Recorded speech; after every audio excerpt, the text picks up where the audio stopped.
Hi అండి. అందరూ బాగుండాలి, అందులో నేనుండాలి. మేము కీసరగుట్టకు వచ్చామండి. నందీశ్వరుడిని ఇక్కడ నందీశ్వర దర్శనం తీసుకొని ఒక ఫోటో తీసుకొని వెళ్తున్నాము. ఒక సెల్ దర్శనం చేసుకోవడానికి చాలామంది వచ్చారండి. చాలా బాగుంది ఇక్కడ. ఇక్కడ పోలీసుల బందోబస్తు ఉందండి. అండ్ వెహికల్స్ మిడిల్లోనూ ఆఫ్ చేస్తున్నారండి. చాలామంది అయ్యే వరకు మిడిల్లోనే ఆఫ్ చేశారు.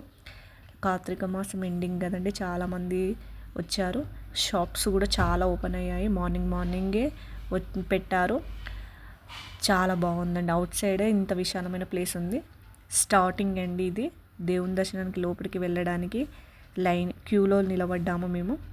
ఇక్కడ నుండి చూడండి, అక్కడ ఓం నమ శివాయ అని రాసింది చూడండి, అక్కడ వరకు ఫుల్ రష్ ఉంది. పబ్లిక్ చాలా వచ్చారు. మేము ఇంతగానం వస్తారని అనుకోలేదు. బట్ సండే కదండి, అందులో కలిసి వచ్చింది అందరికీ.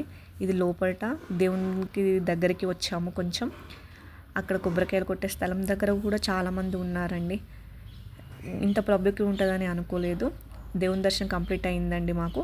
లోపల అవుట్ సైడ్కి వచ్చాము. సెల్ అలో లేదండి, అందుకని లోపల తీయలేదు, సారీ అండి. అవుట్ సైడ్లో దీపాలు ముట్టిస్తున్నారు.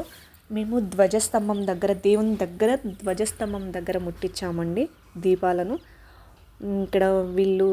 ఇక్కడ వీలైన వాళ్ళందరూ అక్కడ కొంతమంది ముట్టిస్తున్నారు. ఇది శివయ్య విగ్రహం అని చాలా పెద్దగా ఉంది. మేము మార్నింగ్ 9:45కి వెళ్తే ఆఫ్టర్నూన్ 3:45 అయిందండి. అంత పబ్లిక్ ఉందండి, కానీ చాలా బాగుందండి. దర్శనం అయితే మంచిగా అయింది. ఇక్కడ ఆంజనేయ స్వామి అండి. ఇది కూడా చాలా పెద్దగా ఉన్నది. అవుట్ సైడ్లో గోపురం అండి. ఇక్కడ లోపలికి సెల్లాలో లేకపోయారు, అవుట్ సైడ్లో తీసుకుంటున్నారు సెల్ఫీలు చాలామంది. మీకు సరౌండింగ్ చూపెడుతున్నాను చూడండి ఎంత పెద్దగా ఉందో. కానీ చాలామంది వచ్చారండి, దర్శనం చేసుకుంటారు. మీరు ఎవరన్నా వెళ్ళకపోతే వెళ్ళండి. ఓకే ఫ్రెండ్స్, బాయ్ మరి.